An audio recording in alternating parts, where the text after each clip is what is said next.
PC နေရာ17 monitor system ပေါ့နော်အဲ့ဒါလေးကတော့ low high အပေါ်ကကျ auto declaration ပေါ့နော်ဒါ enter key ခေါ်မှာပေါ့နော်ဒါကကျတော့ one move အချိန်ပြုပေါ့နော်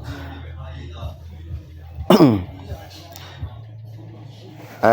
ခုခလုတ်လေးကကြတော့သူက buzzer cancel လို့ခေါ်တာပေါ့ monitor စနစ်ကိုဝင်မယ်ဆိုရင်ဒီ buzzer cancel နဲ့ auto declaration နဲ့ကိုတွဲနှိပ်မှသူက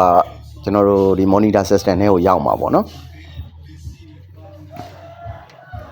အဲ့မှာကျွန်တော်တို့က buzzer cancel ကိုနှိပ်ထားမယ်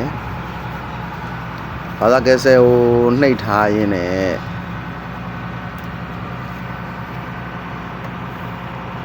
buzzer cancel ကို auto declaration မှာကျွန်တော်တွဲနှိပ်လိုက်မယ်တွဲနှိပ်လိုက်လို့ရှိရင်သူက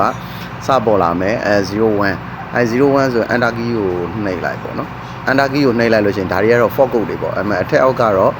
ဒီ one move ရဲ့အထက်အောင်မြားနဲ့သူပြောင်းသွားရမှာပေါ့ one move ရဲ့အထက်အောင်မြားနဲ့306 203ဆိုဒါ for code တွေပေါ့ workshop menu မှာပြင်ကြည့်ရမယ်နောက်တစ်ခုကကျတော့ buzzer cancel နဲ့ auto declaration ကိုပဲတွဲနှိပ်မယ်တွဲနှိပ်လို့ရှိရင်သူကအဲ့မှာဆို01ဖြစ်မယ်နောက် buzzer cancel ကိုနှိပ်ထားမယ်ကိတ်ထန်နှိပ်ထားပြီးတော့ app key ကိုပြောင်းရင်နံပါတ်2 mode ဖြစ်သွားမယ် enter key ကိုနှိပ်မယ်ဆိုရင်နံပါတ်2 mode ပေါ့နော်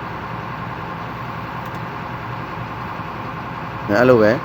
buzzer cancel ကိုနှိပ်ထားမယ်auto declaration ကိုထပ်နှိပ်လို့ရှိရင်သူကအစောဟို monitor system နဲ့ကိုပြန်ရောက်သွားမယ်02ဆို buzzer cancel ကိုနှိပ် app key ကိုနှိပ်လို့ရှိရင်03ပေါ့03 enter နှိပ်လိုက်လို့ရှိရင်သူက126ဆို1260ပေါ့နော်သူကဒါ RPM ကိုပြထားတာပေါ့ကျွန်တော်တို့ RPM sensor ကောင်းမကောင်း revolution sensor ပေါ့နော်အဲ့ဒါကဒါ monitor မှာဝင်ကြည့်တဲ့စနစ်ပေါ့သူ့မှာတော့PC နေရာ17မှာ127 16 second ဆိုပြီးရှိတယ်အဲ့ဒါတော့ workshop မှာမြင်မယ်ညွှန်ထား